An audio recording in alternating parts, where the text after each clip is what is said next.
দর্শক আসসালামু আলাইকুম। ডেইলি লাইভ নিউজ 24 বরাবরের মতো আপনাদের সাথে আছি আমি নাজনীন।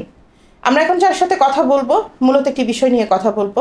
বিগত 15 বছর বিভিন্ন অনিয়ম এবং নির্যাতনের কারণে তারা আসলে মাঠে থাকলেও সক্রিয়ভাবে সরাসরি মাঠে কাজ করতে পারেননি। এমন একজন ব্যক্তি সিরাজদিখান উপজেলার সাবেক বিএনপির সভাপতি জনাব আব্দুল কুদ্দুস ধীরন। আসসালামু আলাইকুম। ওয়ালাইকুম আসসালাম। দাদা, প্রায় 16 বছর পরে সক্রিয়ভাবে রাজনীতির মাঝে কেমন লাগছে? আসলে ভালো তো লাগছেই, অনেক দুঃখ কষ্টের পরেও ভালো লাগছে।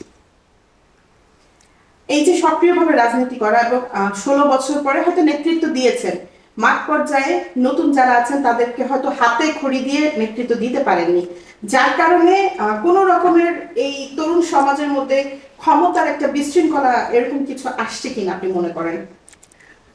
আসলে আপনারা জানেন, বাংলাদেশের ইতিহাসে সমস্ত আন্দোলন সংগ্রামে একটা গুরুত্বপূর্ণ ভূমিকা রেখেছে ছাত্র সমাজ, যুব সমাজ। 1971 মহান মুক্তিযুদ্ধের সময় আমরা এখানে যে সমস্ত মুক্তিযোদ্ধারা বসে আছি তারা যুবক ছিলাম, তরুণ ছিলাম। আমাদের মহান স্বাধীনতার ঘোষক শহীদ প্রেসিডেন্ট জিয়াউর রহমান কালুরঘাট বেতার কেন্দ্র থেকে যে ঘোষণা দিলেন, I Major Zia hereby declare the independence of Bangladesh, সেই ঘোষণা শুনেই আমরা কিন্তু মুক্তিযুদ্ধে অংশগ্রহণ করেছিলাম। অনেক আত্মত্যাগের বিনিময়ে আমরা স্বাধীনতা অর্জন করেছি। তারপরে অত্যন্ত পরিতাপের সাথে আমরা লক্ষ্য করলাম এই 16 বছর আসলে স্বাধীনতার সুফল বাংলাদেশের মানুষ পায় নাই। পরবর্তীতে অনেক আন্দোলন সংগ্রামের পরে এখন আবার আমরা গণতন্ত্র উত্তরণের একটা পথ আমরা লক্ষ্য করছি। তো আমি মনে করি যে এটা আমাদের চূড়ান্ত বিজয় নয়, আমাদের অনেক পথ এখনো পাড়ি দিতে হবে। তো আমরা আশা করি এবং বিশ্বাস করি আমাদের আত্মত্যাগ ব্যর্থ হবে না।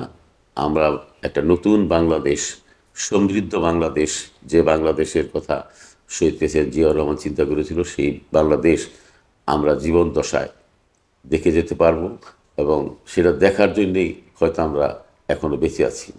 এই যে তরুণদের মধ্যে কিন্তু রাগ এবং ক্ষোভগুলি অনেক বেশি কাজ করে, যেহেতু এখন সময় এসেছে আবার ঘুরে দাঁড়ানোর, আপনার কি মনে হয় যে তরুণদের জন্য আসলে কিভাবে কোন মেসেজটা দিলে তারা সামনে এগিয়ে যেতে পারবে? আসলে তরুণদের মধ্যে সবচেয়ে বেশি যেটা প্রয়োজন সেটা হলো দেশপ্রেমিক, দেশপ্রেম এবং সততা। একটা রাজনীতিবিদের দুইটা জিনিস সবচেয়ে বেশি প্রয়োজন, সেটা হলো প্রথম হলো দেশপ্রেম এবং সততা। এই সততার সাথে যদি তারা রাজনীতি করে তাহলে আমি বিশ্বাস করি আগামী দিনে একটি সুন্দর ভবিষ্যৎ আমরা দেখতে পাব। তরুণদের জন্য আমার মেসেজ হচ্ছে যে নৈতিকতার সাথে তারা তাদের দায়িত্ব পালন করবে, কোনো অন্যায় কাজের সাথে তারা জড়িত হবে না।